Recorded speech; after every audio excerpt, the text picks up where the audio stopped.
súdnictva je veľkolepý. Dbá sa na to, aby náš štát netrpel politickým, hospodárskym a morálnym úpadkom. Moc a sláva Slovenska je zachovaná súdmi, políciou a rozličnými užitočnými ľuďmi, ktorí zbierajú informácie ako Slovenská informačná služba a vojenské spravodajstvo. V každej časti Slovenska sú rôzni strážcovia morálnej čistoty obyvateľstva. Slávu polície umocňuje náš minister vnútra. Padal môj nôž, ktorým si slaninu a hneď z toho odvodil, že tento nôž môžem použiť napríklad aj na politikov Smerohlasu. A bolo náplňou tlačovej besedy, ktorá obehala celé Slovensko. Samozrejme si myslím, že je to manipulácia verejnosti pomocou médií, pretože ja som nikdy nikoho neudrel, nikdy som nikoho nepikol, ani som na nikoho nenadával. A mám čistý register trestov, to nevadí.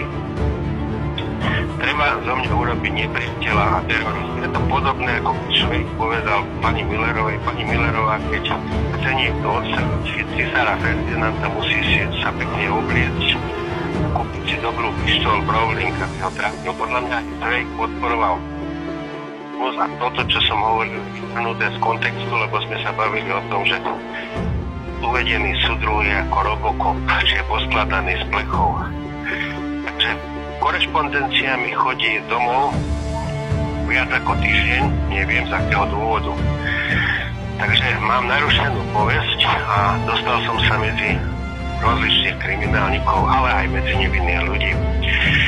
To, že Feder, Kovačík, Výboh sú vonku, to je v naprostom poriadku. A pobyt vo väzení osladia starému človeku.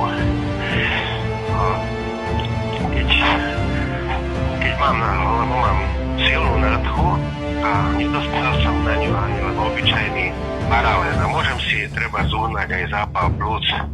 Kašlem celú noc, doktor mi povedal, vraj si mám kúpiť lieky čo najskôr.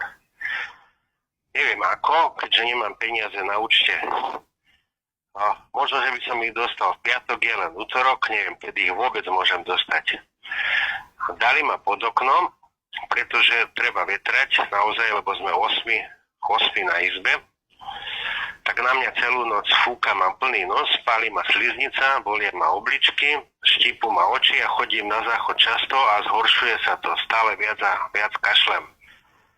Samozrejme, keď chodím na záchod, spoluväzňom to vadí, ani sa im nedivím. A samozrejme, keď mám plný nos a dokonca potom aj chrápem. Na izbe je nás 8. Tak je to celkom taký fajn luxus, keď štát do nás investuje mesačne 2000 eur krát 8 ľudí, čo je 16 000 eur. Možno je možné, neviem, či to je zo štátneho rozpočtu alebo z Európskej únie. To znamená, že keby tí ľudia robili, hlavne tí, čo sú na paragraf 360, tak by mali priemernú mzdu 1100 eur a odvádzali by mesačne vyše 700 eur do pokladne. To znamená, že by odviedli 8000 eur. 8000 eur by odviedli do štátu, nie vybrali 20 000.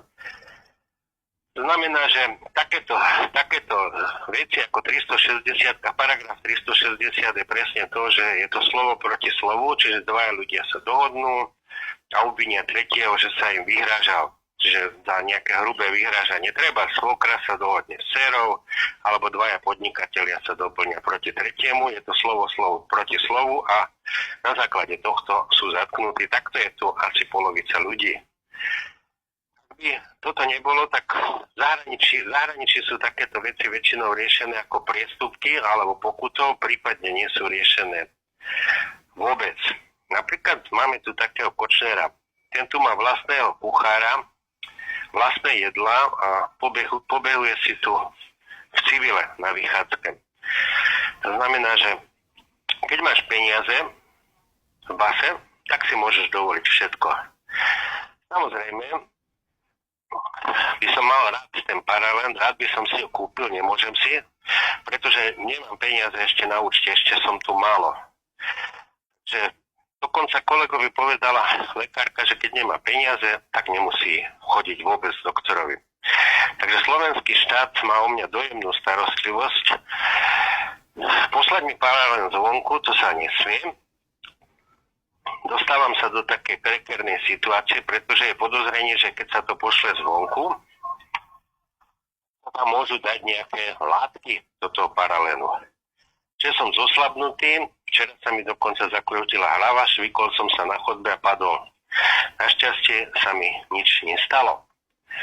Niektorí spoluväzni tvrdia, že v base treba trpieť. Vtedy to má ten pravý, správny, nápravno-výchovný účinok. Znamená, že iní s radosťou prdia pri ploche 40 m štvorcových a na 8 ľuďoch skutočne je to príjemná forma výchovy. Paragraf 340, na základe ktorého je tu polka ľudí a jeho zrušenie, tak sme spísali takú žiadosť. Títo ľudia, títo veľkí ľudia, takí svalnatí ľudia a takí machri sa to boja podpísať, takže sme to podpísali len pár ľudí. Sprcha je tu 2-krát za týždeň. Samozrejme všade hučí televízor, nemáte chvíľu kľudu, hrá hudba alebo rádio. Štát, ktorý sliedi alebo trestá na základe slova proti slovu. Tento paragraf platí naozaj len u nás na Slovensku, je minimálne zvláštny. Návšteva je dovolená raz do mesiaca, balík raz za 3 mesiace, kontrolovaný. Najkrajšie na tom je, že Cintula bol vzatý do väzby na základe úkladnej vraždy a nie na základe terorizmu, ale mňa tu dali do väzby na základe terorizmu. Ja som vraj údajne schvaľoval jeho teroristický čin a som vzatý do väzby na základe terorizmu. Takže vítajte na Slovensku. No, to som už hovoril, že keď chce niekoho krivo obviniť, stačí, keď sa dvaja dohodnete a poviete na tretieho. A že sa vám nebezpečne vyhrážal. Takže toľko to dnes. A počkaj, ešte za tie mačky som chcel. Si tam? No. Však to pripni s tými mačkami tam. Alebo počkaj, ešte to môžem